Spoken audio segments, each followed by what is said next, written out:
इस बार आम आदमी पार्टी को हराकर बीजेपी की सरकार बनवाने को भी तैयार है। दिल्ली में मौसमी सर्दी बढ़ने के साथ साथ सियासी गर्मी भी बढ़ती जा रही है। आम आदमी पार्टी ने अपने करीब 31 उम्मीदवारों के नाम की घोषणा कर दी है। बीजेपी ने अभी अपने उम्मीदवारों के नाम सामने नहीं लाई है, लेकिन कांग्रेस ने कल बीजेपी से पहले अपने 11 उम्मीदवारों के नाम घोषित कर दिए हैं और ये दिखाने की कोशिश की है कि इस बार के चुनाव को पूरी मजबूती के साथ लड़ेगी।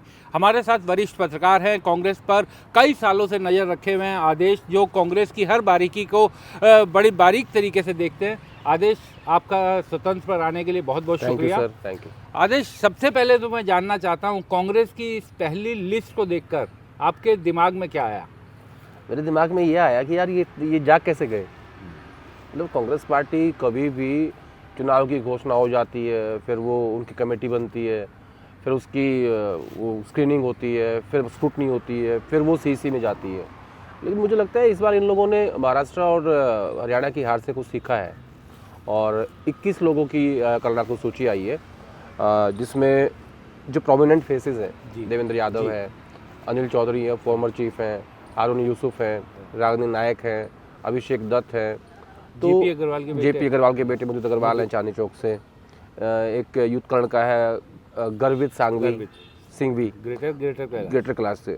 तो इस तरीके से इन्होंने 21 लोगों की लिस्ट निकाल दी।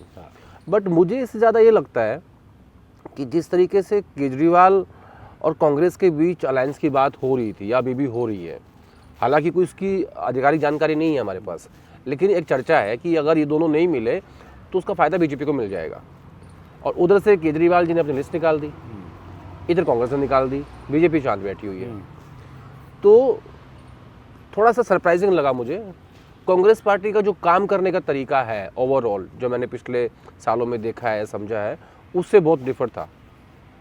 कि आपने चर्चा करी, जबकि काजी निज़ामुद्दीन जो इंचार्ज हैं दिल्ली के, उन्होंने स्क्रीनिंग करने के बाद ऊपर बताया कि भाई हमने स्क्रीनिंग कर ली है और हम सीसी करना चाहते हैं, तो उन्होंने भी एक्सेप्ट कर लिया कि ठीक आप कर लीजिए, और नेक्स्ट डे सीसी होगी और पहली सूची उन्होंने निकाल दी। तो क्या इस सूची को, क्योंकि हम अगर देख रहे हैं पहली लिस्ट को, अगर हम देख रहे हैं तो कैंडिडेट भी थोड़े मजबूत दिए हैं और इस तरीके के दिए हैं कि कांग्रेस अपने आप को रिवाइव करते हुए दिखाना चाहती है कि हम दोबारा से जो हमारा ग्राउंड दिल्ली में खो गया था उसे हम दोबारा से पाने की कोशिश कर रहे हैं। संदीप दीक्षित को जैसे कांग्रेस पूर्व मुख्यमंत्री अरविंद केजरीवाल के खिलाफ लड़ाना, अनिल चौधरी पूर्व प्रदेश अध्यक्ष है, उन्हें टिकट देना, जेपी अग्रवाल चांदनी चौक से सांसद भी रहे हैं, उनके बेटे को वहाँ से। तो एक तरह से ये भी कहा जा रहा है कि कांग्रेस की पहली लिस्ट सिर्फ हवाई बातें नहीं है, उसने गंभीर प्रत्याशियों को टिकट दिया। हाँ, गंभीर प्रत्याशी दिए हैं और काफ़ी मंथन किया है इसके ऊपर, और किसको कहाँ से दे ये भी तय हुआ है। जैसे एक प्रपोजल बीच में यह आया कि रागनी नायक को भेज दो चीफ मिनिस्टर के सामने, जो हमारी आतिशी जी के सामने। अच्छा। रागनी को लड़वा दो। तो एक प्रपोजल दिया गया था ऊपर से। तो रागनी ने कहा कि मेरा कुछ है ही नहीं इस कॉन्स्टिट्यूंसी में, मैं जाके क्या करूँगी, सिर्फ हारने के लिए जाके क्या करूँगी। तो फिर उससे मंथन हुआ, कहा कि नहीं, इनको इनकी सीट से लड़वाओ। तो इस तरीके से एक प्रॉपर मंथन करने के बाद, और सबसे बड़ी बात बताऊँ क्या हुआ है, सबसे बड़ी बात, कई सालों में, लगभग 11 सालों में कांग्रेस पार्टी के अध्यक्ष देवेंद्र यादव ने ये जो यात्रा निकाली ना, ये काफ़ी इफेक्टिव रही है। इसने एक बज़ क्रिएट किया दिल्ली के अंदर और कार्यकर्ता तक रीच आउट किया, झंडा और बैनर कॉन्स्टिट्यूंसी में पहुंचा, तो उससे कांग्रेस पार्टी की बात होनी शुरू हुई। लेकिन बज़ जनता तक पहुंचा या कांग्रेस के कार्यकर्ताओं तक पहुंचा? नहीं, कार्यकर्ता तक पहुंचना जरूरी था। कांग्रेस का लीडरशिप इसमें शामिल होता, हाँ, तो इस जो यात्रा निकाल रहे थे, क्या उसका ज़्यादा अच्छा परिणाम नहीं निकलता? क्योंकि पहले ये बातें आ रही थी कि कांग्रेस की टॉप लीडरशिप भी इस यात्रा में शामिल होगी, लेकिन वो एब्सेंट दिखाई दी। हाँ, ये बात सही है आपकी। ये प्लानिंग थी कि राहुल गांधी, प्रियंका गांधी में से कोई ना कोई इस यात्रा में शामिल होंगे, और आखिर में कार्यक्रम था भी। मेरे हिसाब से ये बात है परसों की, 11 तारीख को राहुल गांधी को आना था कार्यक्रम में, लेकिन फिर उसको लास्ट मोमेंट पे 10 तारीख की रात कैंसिल कर दिया गया। उसके कारण क्या थे मुझे नहीं पता, लेकिन जो मैंने कहा कि कार्यकर्ता तक झंडा बैनर कॉन्स्टिट्यूंसी में पहुंचा, कांग्रेस पार्टी के लिए वो सबसे ज़्यादा ज़रूरी काम वो था। जनता के तक तो बाद में जाएंगे, पहले तो इनको अपने कार्यकर्ता को रीच आउट करना था, क्योंकि जो घर बैठा है पिछले 11 साल से, जिसकी कोई सुनवाई नहीं, आप पावर से बाहर हो और आपके पास संगठन काफ़ी लंबे समय तक नहीं था, आपने अभी बनाया है। अच्छा, 0 विधायक होने के बावजूद भी इतनी फाइटिंग है, हाँ बिल्कुल। हाँ, मतलब लड़ते किस लिए मेरे समझ में एक बात नहीं आती। अभी भी कांग्रेस में कई गुट हैं जो हाँ, राज्य स्तर पर, स्टेट लेवल के गुट हैं कि फलाना फलाने गुट के नेता है, फलाने अलग गुट के नेता है। आप देखो ना, लोकसभा चुनाव में कितनी गुटबाजी थी। संदीप ने कहा कि मैं लड़ूंगा, अलकलामा कहेंगे मैं लड़ूंगा, ठीक है, लवली कह रहे थे मैं लड़ूंगा। मतलब वहाँ पे ना आप भली सत्ता में ना हो, लेकिन गुट होना बहुत ज़रूरी है। अच्छा। कांग्रेस पार्टी की खास बात है। लेकिन आदेश, जिस तरीके से कांग्रेस के लिए आप कह रहे हैं कि कांग्रेस ने कोशिश कर रही है, ये कर रही है, कार्यकर्ताओं तक भी वो रीच आउट कर रही है, लेकिन 11 साल से सत्ता से बाहर उसका जो पूरा वोट बैंक था, पूरा का पूरा वोट बैंक, आपको याद होगा कि हम लोग, क्योंकि दिल्ली में हमने आपने सबने जर्नलिज्म किया है, तो झुग्गियों में हम जाते थे तो ये कहते थे वहाँ के वोटर कि हम इंदिरा गांधी के वोटर हैं। वो कांग्रेस के या हाथ के वोटर नहीं, वो अपने आप को इंदिरा गांधी के वोटर बताते थे। अब वो कहते हैं हम केजरीवाल के वोटर हैं। तो कैसे कांग्रेस अपना पुराना वोट बैंक वापस पाएगी, क्योंकि उसका पूरा वोट बैंक तो अरविंद केजरीवाल ले गए हैं। बीजेपी के पास तो गया नहीं है। बीजेपी अपने 35% पे टिकी हुई है। वो कभी 34 हो जाता है, कभी 35 हो जाता है, 36 हो जाता है विधानसभा में। लेकिन बावजूद उसके कि 35% वोट होने के बाद बीजेपी 15 साल से दीक्षित के, हाँ, और 11 साल अरविंद केजरीवाल के, बिल्कुल 26 साल से सत्ता से बाहर है, क्योंकि वो उसमें प्लस नहीं कर पाते। हाँ। दूसरा, उनके पास लीडरशिप क्राइसिस है। वो हर बारी एक नए चेहरे पे गेम खेलते हैं, फिर वो फ्लॉप हो जाता है और वो काम नहीं करता। आप देखो 2014 में मोदी जी की लहर चल रही थी, पूर्ण बहुमत सरकार बनी, 15 में चुनाव हुआ और दिल्ली में बीजेपी हार गई। बिल्कुल 19 में 2014 से ज्यादा सीटें आई, 303 सीट आई। 20 में चुनाव दिल्ली में हुआ, फिर बीजेपी हार गई। तो ये एक दिखाता है कि कैसे जनता वोट देती है और कैसे जनता को ये पता है कि लोकसभा चुनाव अलग है, विधानसभा चुनाव अलग है। इसी में आप ही की बात में जोड़ता हूँ कि जनता में तो विश्वास है ना। उसने 14 में मोदी जी को बड़ा मैंडेट दिया लोकसभा के लिए, 19 में उससे भी बड़ा मैंडेट दिया, अब 24 में भी मैंडेट दिया। हालांकि उतना बड़ा मैंडेट नहीं है, लेकिन मैंडेट मिला है प्रधानमंत्री को तीसरी बार सरकार बनाने का। अरविंद केजरीवाल को भी उतना ही बड़ा मैंडेट वो विधानसभा में देती है, 2015 में, 2020 में भी उतना ही बड़ा मैंडेट देती है। तो अरविंद केजरीवाल पे से इतना विश्वास टूट जाए जनता का कि वो कांग्रेस के पास चला जाए, ऐसा कोई कारण आपको दिखाई दे रहा है? नहीं, कारण नहीं, देखिए कारण दिखाई नहीं दे रहा है, लेकिन इस बार पता क्या है, जो 2013 का चुनाव और 2015 का चुनाव, वो दो चुनाव अरविंद केजरीवाल ने एज एक ग्रूमिंग, नहीं, एक एक्टिविस्ट के तौर पे लड़े थे। बिल्कुल। और जनता का एक सेंटीमेंट जुड़ा हुआ था, ठीक है। मैं 2020 का चुनाव नहीं कहूँगा कि वो एक्टिविस्ट के तौर पर, तब तक वो परिपक्व पॉलिटिशियन हो चुके थे।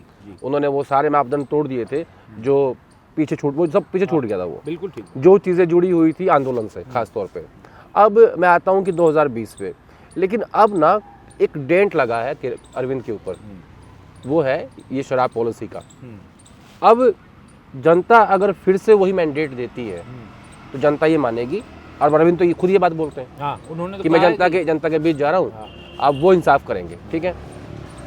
एक चीज़ मुझे शंका पैदा ये करती है कि जिस हिसाब से अरविंद केजरीवाल अपने कैंडिडेट्स चेंज कर रहे हैं, जिस हिसाब से कई लोगों को एक सेफ एग्जिट दिया गया, बल्कि मैं ये कहूँगा कि बाकी लोगों को सीखना चाहिए कि जिनका वो टिकट काटना चाहते हैं उनको बुला के बात कर रहे हैं। बिल्कुल। और फिर वो कहते हैं कि देखिए हम अब पार्टी में काम करेंगे, हम चुनाव नहीं लड़ेंगे। कितना अच्छा संवाद है। बिल्कुल। अगर कांग्रेस पार्टी ये काम हरियाणा में कर लेती कि जितने बागी थे, विरोधी थे, उनसे बैठा के बात कर लेती, सत्ता में होती आज। बिल्कुल 100%। ये मैंने एक नई चीज़ देखी अरविंद केजरीवाल की, कि जिस हिसाब से जिसका टिकट काटना है उसको बुला रहे हैं, उससे संवाद कर रहे हैं, बातचीत कर रहे हैं, फिर वो जाते हैं, फिर वो एक ट्वीट करते हैं कि देखिए मैं इस बार चुनाव नहीं लड़ूंगा, और जिसको टिकट देनी है वो उस ट्वीट के बाद पार्टी ज्वाइन करते हैं। तो देखिए ये सीखने की चीज़ें हैं। तो कुछ तो अलग है अरविंद केजरीवाल में। अब मैं बात करता हूँ कांग्रेस पार्टी की। आप कह रहे थे कि भाई क्या अलग है, तो ये जो डेंट लगा है एक, जिसका फैसला दिल्ली जनता करेगी आने वाले चुनाव में फरवरी में, कांग्रेस पार्टी को ये लगता है कि अब जो है ना, क्योंकि लंबा समय हो गया 11 साल का, कांग्रेस पार्टी 4% वोट पे थी पिछले चुनाव में, उनका ये मानना है कि अगर वो 8% पे भी आ जाते हैं तो वो जो स्थिति जो जीरो पिछले चुनाव से चल रहा है वो सीटें उनकी बढ़ सकती हैं। यानी उनको लगता है कि 8, 10, 12 सीटें वो ला सकते हैं। एक तो ये बात हुई। दूसरा, अगर मुकाबला त्रिकोणीय होगा और कांग्रेस पार्टी अगर सीट गेन कर रही है तो उतनी सीटें कम अरविंद केजरीवाल की हो रही है। वो सीटें कम बीजेपी की नहीं होगी। बिल्कुल, वो अरविंद केजरीवाल की कम होंगी। हाँ, इसीलिए बार बार अलायंस की बात हो रही है कि भाई क्यों अलायंस क्यों नहीं होता। अरविंद केजरीवाल ने ट्वीट कर दिया, कहा कि कोई अलायंस नहीं करेंगे हम। कांग्रेस पार्टी के नेताओं को इस बात का अच्छा नहीं लगा। उनको ये लगा कि यार कम से कम नहीं करना था, पहले बात तो कर लेते। तो फिर उधर से इन्होंने सी करके अपनी पहली लिस्ट निकाल दी। देखिए आदेश, क्योंकि आम आदमी पार्टी के कुछ नेताओं से मेरी जो बात हुई, उन्होंने मुझे कहा कि हरियाणा में हम 5 सीट तक आ गए थे और ये राहुल गांधी, उनका साफ ये कहना है कि ये राहुल गांधी ने अपने मुंह से बोला था कि 5 सीट हम कर दीजिए इनकी, और उनका ये कहना है कि केसी वेणुगोपाल जी को उन्होंने कहा था, और उसके बावजूद 5 सीटों के लायक भी हमें नहीं समझा गया। तो अब हम अपने मजबूत टर्फ पर, जहां पर हमें खेलना है, वहां पर हम कांग्रेस को कैसे सीटें दे दें। तो क्या कोई बातचीत चल रही थी या कांग्रेस मान के चल रही थी कि कोई गठबंधन हो सकता है? नहीं, मान के नहीं चल रही थी। उनको ये लग रहा था कि अगर बीजेपी को रोकना है तो दोनों पार्टियों को मिलना पड़ेगा। कांग्रेस पार्टी में 2 खेमे हैं। एक जो दिल्ली के सीनियर नेता है वो चाहते हैं कि अलायंस हो जाए, बिल्कुल, और वो दिल्ली के नेता चाहते हैं और वो विधायक बन जाए और सरकार का हिस्सा बन जाए। 11 साल से घर बैठे हुए हैं। एक तो ये खेमा है। एक दूसरी सोच ये है कि नहीं, उनको अलायंस नहीं करना चाहिए, वो चुनाव लड़े अलग से, आम आदमी पार्टी को हराएं और अपना खोया हुआ वोट वापस लें।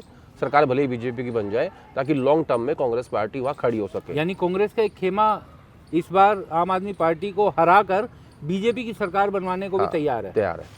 कारण है उसका। हाँ। बीजेपी जहाँ जहाँ अलायंस करती है रीजनल पार्टीज के साथ, वो उनको खा जाती है। हाँ।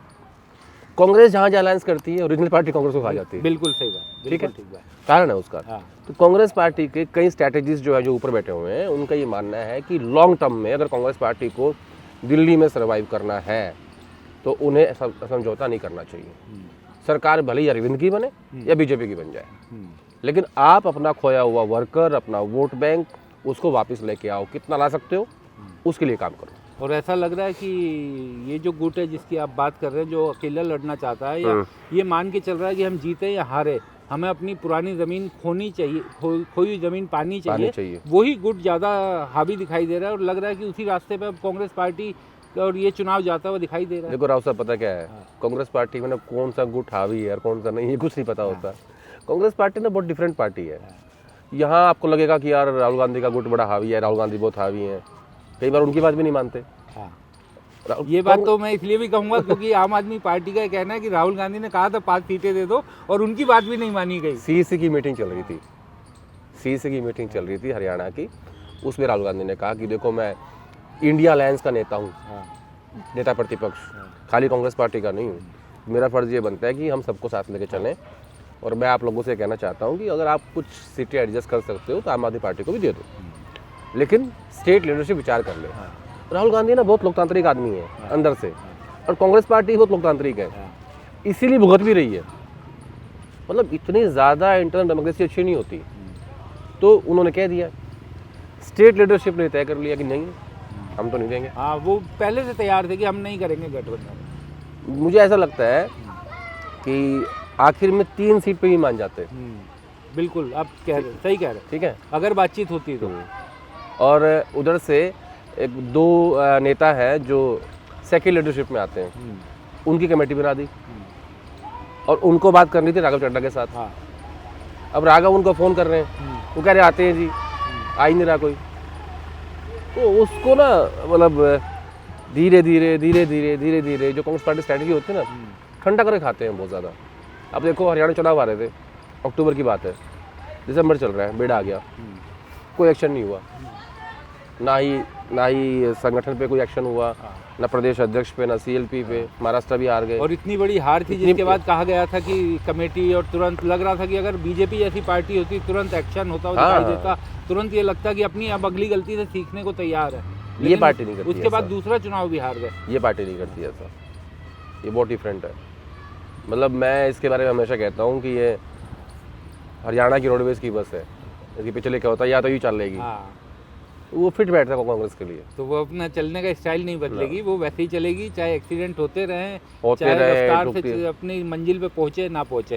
तो आदेश, एक चीज़ जो काम कांग्रेस हरियाणा में नहीं किया, जो काम कांग्रेस ने महाराष्ट्र में नहीं किया उस तरीके का, अब दिल्ली में जहां पर बीजेपी उसकी मुख्य विपक्षी दल नहीं दिखाई दे रही कि बीजेपी का उससे टकराव है, उसका टकराव है आम आदमी पार्टी से। ऊपर आप दोनों एक साथ रहते हैं, हाथ में हाथ लगा करके इंडिया गठबंधन के जयकारे लगाते हैं, और दिल्ली में आप एक दूसरे को ख़त्म करना चाहते हैं। तो ये काम कांग्रेस क्या उतनी शिद्दत से यहाँ कर पाएगी दिल्ली में? नहीं, देखिए इंडिया अलायंस का मकसद क्या था? हाँ। उसका मकसद था लोकसभा चुनाव, वो हो चुका है पूरा, हाँ। ठीक है। अब आपने देखा कि ममता बनर्जी कह रही है कि मुझे बना दो, पवार साहब समर्थन कर रहे हैं, अखिलेश कह रहे हैं, हाँ। लालू यादव कह रहे हैं, ये सब क्या हो रहा है? मैंने विचार किया इसके ऊपर।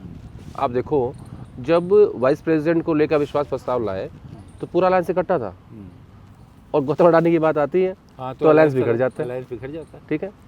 तो राज्य सरकारों को अपने राज्यों की सरकारें भी नहीं, चलानी। तो कॉमन फैक्टर क्या है? हाँ, गौतम अडानी। हाँ, यानी अडानी के विषय पे तो आप इकट्ठे नहीं हो, हाँ, बिल्कुल क्योंकि क्या है, राज्य सरकारों में इन्वेस्टमेंट्स है इन्वेस्टमेंट है। और संबंध भी हैं। हाँ। इन्वेस्टमेंट से ज़्यादा संबंध होते हैं। इन्वेस्टमेंट तो सरकार में है ना, संबंध संबंध तो व्यक्तिगत होते हैं। व्यक्तिगत है। तो गौतम भाई के संबंध ममता बनर्जी से है, अखिलेश यादव से हैं, पवार साहब तो खुला ही कहते हैं, किसी ने छुपाया नहीं उन्होंने तो, ठीक है ना। तो कॉर्पोरेट हाउसेस के रिलेशन मैक्सिमम पॉलिटिकल पार्टी से होते हैं, ऐसा नहीं कांग्रेस पार्टी में नहीं, उनसे भी हैं, लेकिन वो बाहर नहीं आते।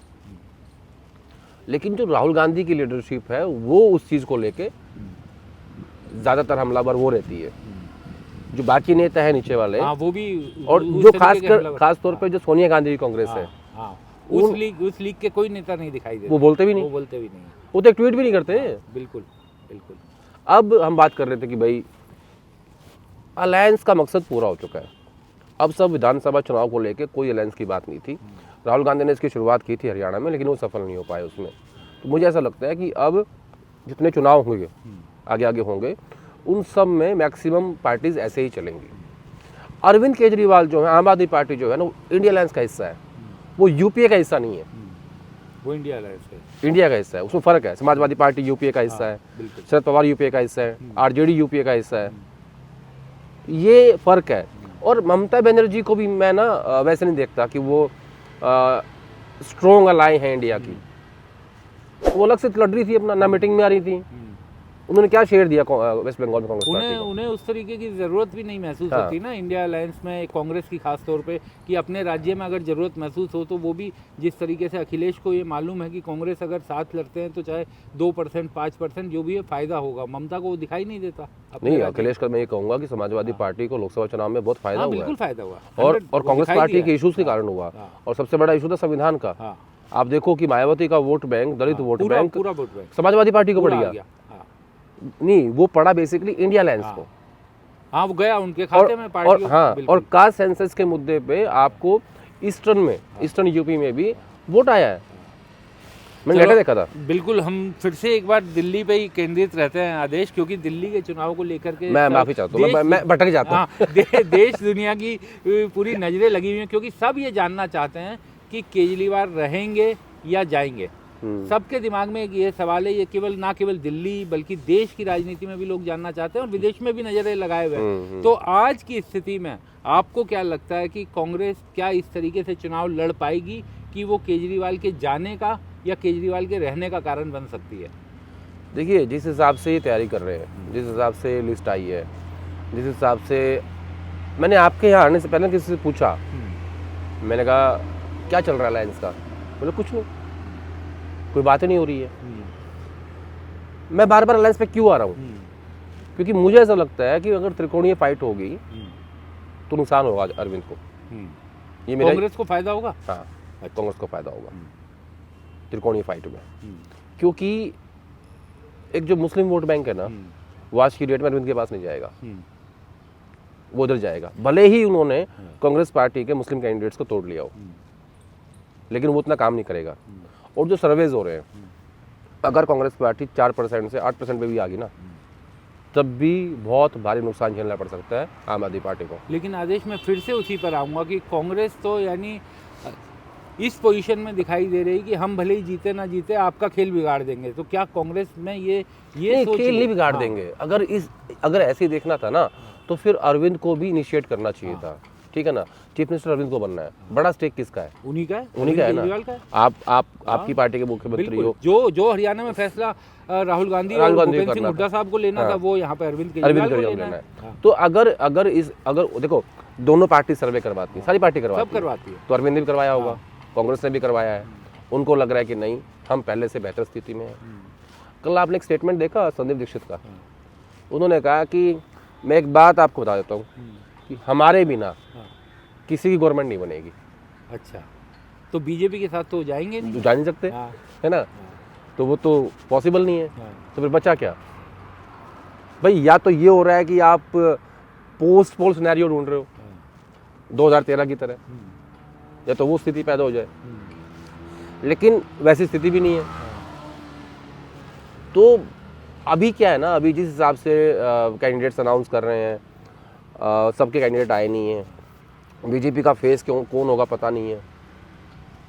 बीजेपी आज की डेट में फेसलेस है हाँ, बिल्कुल, अभी दिल्ली कोई में चेहरा नहीं है, कोई चेहरा नहीं है उनके कोई पास, चेहरा नहीं। ठीक है, अनटिल अनलेस वो कोई एंट्री कराए पैराशूट से, जैसे किरण बेदी आई थी। कई उन्होंने करवाया पिछले चुनाव में, लेकिन उसका भी कोई फायदा नहीं हुआ, क्योंकि जो आप कांग्रेस की गुटबाजी की बात दिल्ली की करते हैं, तो बीजेपी की भी उसी लेवल की हाँ, बहुत भयंकर वाली है। बीजेपी में भी दिल्ली में बहुत बड़े पैमाने पे, बहुत बड़े पैमाने पे नहीं हुआ है। तो अरविंद के यहाँ भी, लेकिन अरविंद का डंडा मजबूत है। वो एक क्षेत्रीय, भले ही वो राष्ट्रीय पार्टी हो गई, लेकिन नहीं, वो इस्तेमाल करते हैं ना, उसका इस्तेमाल करते हैं, अपने इस्तेमाल करते हैं वो, और उनको आता है इस्तेमाल करना। ये फर्क है। आप देखो ना मनीष सिसोदिया को कैसे क्वाइटली आपने शिफ्ट चेंज कर दिया। अगर पिछली बार वो 3000 के करीब वोटों से केवल जीते थे, और आखिरी राउंड तक एकदम मामला फंसा हुआ तो इसका मतलब सारे सर्वेज हैं। अभी तक कितनी सीट चेंज की अरविंद जी ने? अरविंद ने अभी तक सीटें चेंज कर दी हैं, 1 2 3 4 5 सीटें चेंज कर दी ना। हाँ, और सीट अभी बची हुई है अनाउंस करनी, अभी भी बची हुई है अनाउंस करनी। अभी तो 30-31 सीट उन्होंने अनाउंस की है, जिसमें से अभी तक कहा जा रहा है कि जिनकी सीटें कटनी थी या चेंज होनी थी वो ज़्यादा हो चुका है। अब जो बाकी लिस्ट बची है उसमें बहुत कम चेंजेस होंगे, ज़्यादा चेंजेस बड़े पैमाने पे नहीं। एक सवाल मैं आपसे पूछ लेता हूँ, क्या आपको लगता है कि अरविंद केजरीवाल नई दिल्ली से लड़ेंगे या सीट चेंज कर सकते हैं? आदेश, यहाँ आया तो था मैं तुमसे कांग्रेस के बारे में बात जानने, ये तो एकदम ही उल्टा हो जाएगा। देखिए, अभी तक हालांकि जो हम लोग बात कर रहे हैं, पार्टी के भी बाकी नेताओं से बात की है, उनका ये कहना है कि अरविंद की सीट चेंज करने का कोई सवाल ही नहीं उठता। अभी तक, आज की तारीख तक वो कह रहे हैं कि कोई सवाल नहीं उठता, क्योंकि मनीष की सीट चेंज होने के बाद अगर अरविंद ने भी सीट चेंज की तो इसका एक बड़ा नेगेटिव, बहुत नेगेटिव परसेप्शन वाइज चुनाव हार जाओगे, बहुत खराब जाएगी। नहीं, मुझे लगता नहीं है कि ऐसा होने जा रहा है। चुनाव लड़ने से पहले चुनाव हार जाओगे। तो एक सवाल आदेश में जरूर जानना चाहता हूँ कि राहुल गांधी, प्रियंका गांधी, गांधी परिवार, वो वोटर है नई दिल्ली के, तो अरविंद केजरीवाल के वोटर नहीं, नई दिल्ली के वोटर हैं, जहाँ पे अरविंद केजरीवाल भी चुनाव लड़ेंगे, संदीप दीक्षित भी चुनाव लड़ेंगे, और एक बीजेपी का कैंडिडेट होगा। उम्मीद है कि बीजेपी भी वहाँ मजबूत कैंडिडेट देगी। तो अगर किसे वो वोट देंगे, आपको क्या लगता है? क्या वो अरविंद केजरीवाल को हराने के लिए बीजेपी को जिताने को वोट देंगे, या उन्हें ये उम्मीद होगी कि कांग्रेस का कैंडिडेट जीतेगा? क्योंकि इस बात की संभावना बहुत ज़्यादा होगी कि कहीं दोनों की लड़ाई में तीसरा ना निकल जाए। नहीं, वो तो पूरी दिल्ली में ही है। लेकिन इतना मैं कह सकता हूँ कि नई दिल्ली हो या बाकी जो कांग्रेस पार्टी के नेता हैं या गांधी परिवार है, वो जाहिर तौर पर अपने कैंडिडेट को वोट देंगे। लेकिन जो आपको आशंका नई दिल्ली सीट पे लग रही है ना, मुझे वो आशंका पूरी दिल्ली में लग रही है। और इस पे अभी भी पता नहीं क्यों 2 बड़ी पार्टियां हैं, आम आदमी पार्टी, इनके पास थिंक टैंक भी हैं, लेकिन आपको सत्ता भी है, कांग्रेस भी है, बड़ी पार्टी है, पुरानी पार्टी है, पता नहीं इनके थिंक टैंक इस बारे में सोच क्यों नहीं रहे।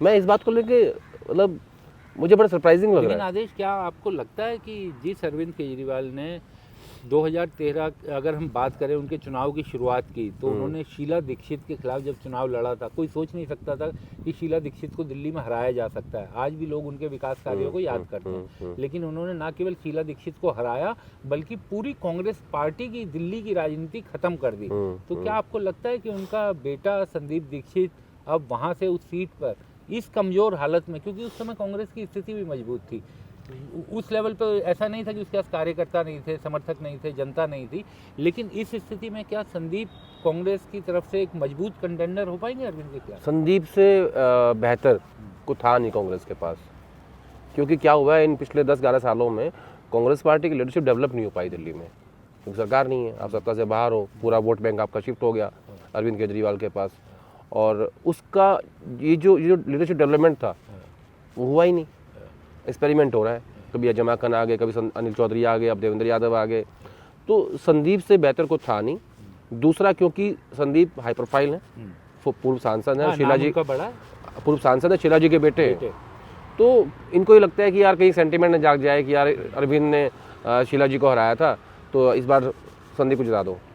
तो चुनाव जो है ना राव साहब, सारा खेल है सेंटिमेंट का, इमोशंस का। अब मोदी जी के बारे में क्या कहते हैं, गरीब माँ का बच्चा है, बिल्कुल है ना। अब राहुल गांधी नहीं है तो सेंटीमेंट नहीं जुड़ पा रहे जुड़ हैं, पाता।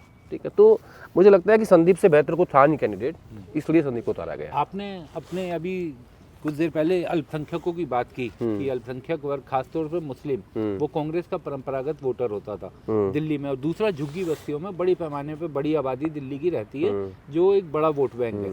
तो क्या लगता है कि मुस्लिम वोट बैंक वापस लौटेगा? क्योंकि आमतौर पर ऐसा देखने में आता है कि वो विपक्ष की उस पार्टी के साथ रहता है जो सबसे ज़्यादा मजबूत हो और जो जीतते हुए दिखाई देती है। क्या कांग्रेस पार्टी अल्पसंख्यक खासकर मुसलमानों में ये विश्वास पैदा करने में सक्षम होगी? खासतौर पे हरियाणा इतनी बुरी तरह हारने के बाद, महाराष्ट्र इतनी बुरी हारने के बाद, कोई जादू का पिटारा तो है नहीं कि अचानक से लोगों के दिमाग में बैठ जाएगा कि कांग्रेस जीत सकती है चुनाव? अल्पसंख्यक वोटों में पता क्या है, राहुल गांधी को लेके ना एक चीज़ है कि वो सबकी आवाज़ उठाते हैं। वो ये नहीं सोचते कि यार मुस्लिम की आवाज़ उठाऊंगा तो मेरा वोट बैंक कट जाएगा, हिंदू मुझसे भाग जाएगा। अब संभल देख लो आप, जब संभल गए तो जाने नहीं दिया, जो भी कारण थे, अब उनको बुला के यहाँ पे मिले। तो इनको ऐसा लगता है कि इस चुनाव में भी, लोकसभा चुनाव में भी माइनॉरिटी वोट जो है वो राहुल गांधी के नाम पे पड़ा है कांग्रेस पार्टी को, और यहाँ पे भी पड़ेगा। आपको याद है 2000 लोकसभा में तो उनके पास ऑप्शन नहीं था। वो नहीं, वो ऑप्शन जिस तरह से जो राजनीतिक विश्लेषक कहते हैं कि मजबूत विपक्षी पार्टी को वोट देते हैं, जो भी बीजेपी के खिलाफ मजबूत हो उसको मुस्लिम देते हैं। वोट को, तो मुस्लिम वोट के पास मुस्लिम वोट को एक एक्स्ट्रा जाति चाहिए थी, जो तलाश रहे थे कि हमें एक जाति मिल जाए हमारे साथ, जो हम जुड़ जाए और हम इकट्ठे वोट डाल दें विपक्ष को। तो उनको मिली, उनको दलित वोट बैंक मिला, उनको कुछ ओबीसी मिला, ठीक है, और मुस्लिम वोट बैंक मिला। तो उस हिसाब से आप देखेंगे ना तो एक भरोसा है कि भाई नहीं, ये एक आदमी ऐसा है जो हमारी आवाज़ भी उठाता है। अभी एक कांग्रेसी से बात कर रहा था मैं 3-4 दिन पहले, वो कह रहे हैं कि आज अरविंद ने फ्री पानी दिया, फ्री बिजली दी। बोला जो वो घर है ना वो हमने बनवाए थे, वो हंस रहे थे। बोला वो घर बनवाए शीला जी ने, अरविंद ने दिया फ्री पानी और बिजली, ठीक है। बोला ये लोग जो है ना भूल जाते हैं, 11 साल हो गए फ्री देते हुए, अब इनको इससे आगे चाहिए। आगे का दिया उन्होंने, दिया घोषणा की है कल 2100 रुपए तो कैबिनेट से मंजूर कर दिया और कहा चुनाव जीतते ही 1100 रुपए इसमें ऐड हो जाएंगे, यानी 2100 नहीं, ये तो ट्राइड एंड टेस्टेड फार्मूला हो गया ना। बिल्कुल, हर चुनाव में इसका फायदा मिला। झारखंड देख लो, मध्य प्रदेश देख लो, हरियाणा देख लो, ठीक है, महाराष्ट्र देख लो, दिल्ली में भी फायदा मिलेगा इसका, बिल्कुल मिलेगा। बहुत बड़ा तबका है। देखिए क्या है ना राव साहब कि गरीब महिलाओं के लिए ना ये बहुत बड़ी रकम है।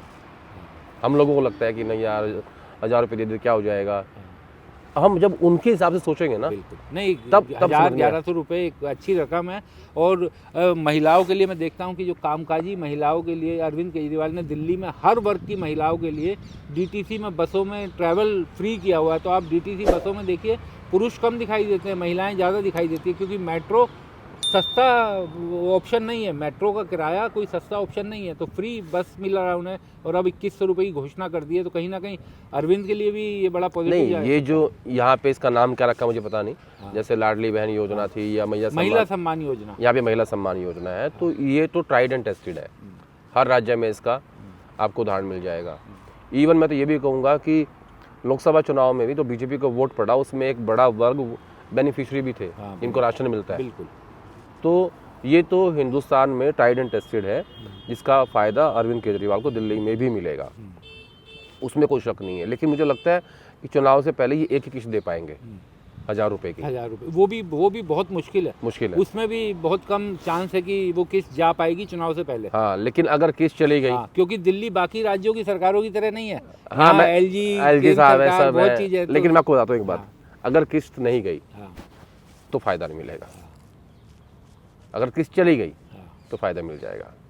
क्योंकि क्या होता है, जो चीज़ जैसे कांग्रेस पार्टी ने ये कहा कि हम 3000 रुपये देंगे, महाराष्ट्र में कहा, उधर 1500 वो दे रहे थे ऑलरेडी, उन्होंने कहा हम 2100 देंगे। हाँ ठीक है, ऑलरेडी 1500 दे रहे थे, वो जा रहे थे खाते में, वो चले गए थे।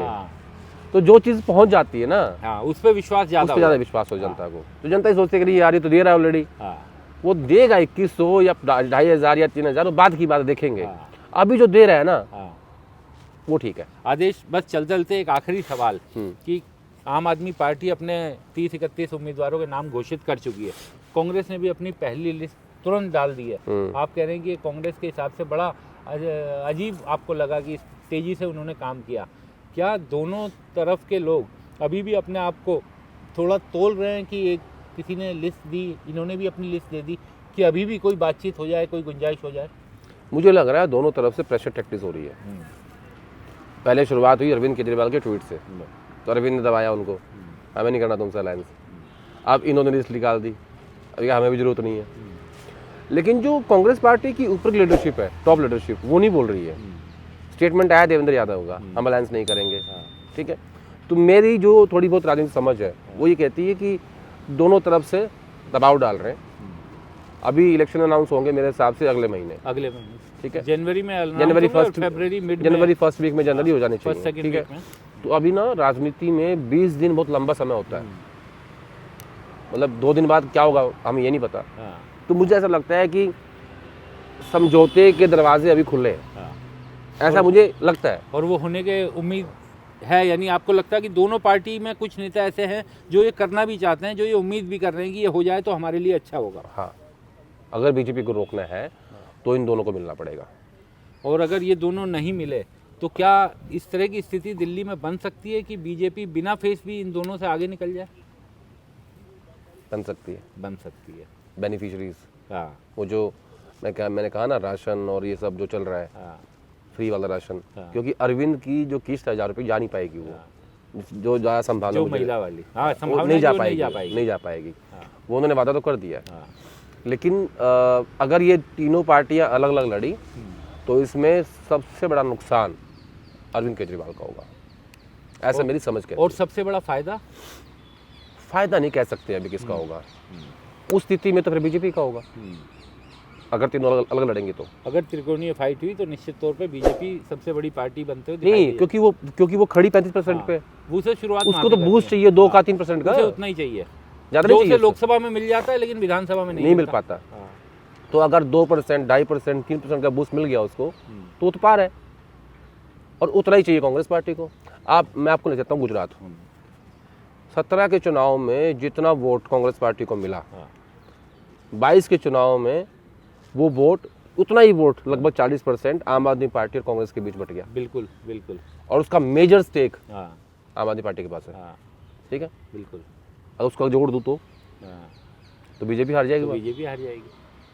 सेम स्थिति दिल्ली में है। हाँ, तो ये यानी ऐसा हम कह सकते हैं कि ये स्थिति अगर हम लोग पत्रकार होकर बाहर से रह करके देख पा रहे हैं तो नेता जो अंदर हैं उनको तो साफ दिखाई दे रहा होगा, जो कुर्सी पे बैठे हैं, हाँ, जिनका प्रोफेशन ही है, जो मेन काम उनका, नहीं, जो कुर्सी पे बैठे हैं, जिनको कुर्सी बहुत प्यारी है, और जो कांग्रेसी कुर्सी बांटना चाहते हैं, उनको भी पता ही होगा ना कि सामने बीजेपी है, 2% में गेम कर देगी।